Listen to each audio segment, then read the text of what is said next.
Hi guys, today I'll be telling you how to do Ustrasana, which is also known as Camel pose.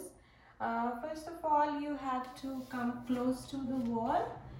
Later on I will tell you why you have to do this.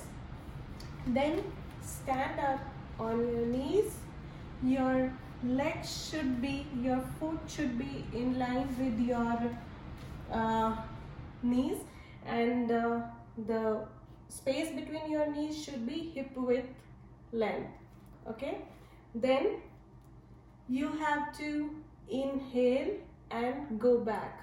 Like here we have wall to practice for the beginners, but otherwise you have to like go like this, like you have to extend your hand forward and then go back. But here we cannot do that, so we will be just raising our hands like this.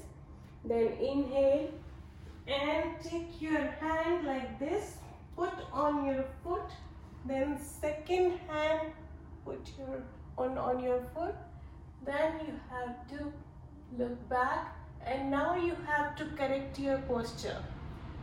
Now, like I said in the beginning, you have to be close to the wall. Why so? Because you have to push yourself forward so that your knees and thighs should be in one line. So if you don't have anybody to have a check on you, you have to practice it with wall, so that you would know that your legs, thighs are straight. So you have to stretch like this.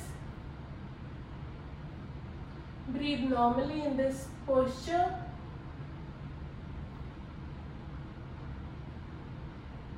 And later on, come back, and you don't forget to go for the counter pose, which is Shashank Asana or rabbit pose. Touch your toes, open up your knees, and then bend forward.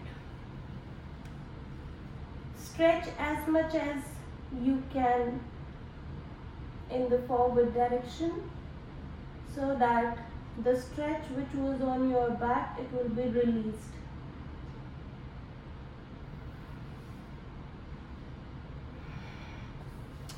So the benefit of Ustrasana is it provides strength to your legs, thighs, your back, your shoulders, arms, your neck.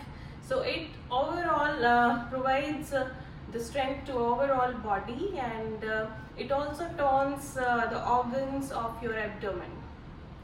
I believe that you will be benefited with this asana, because it will provide strength to the overall body,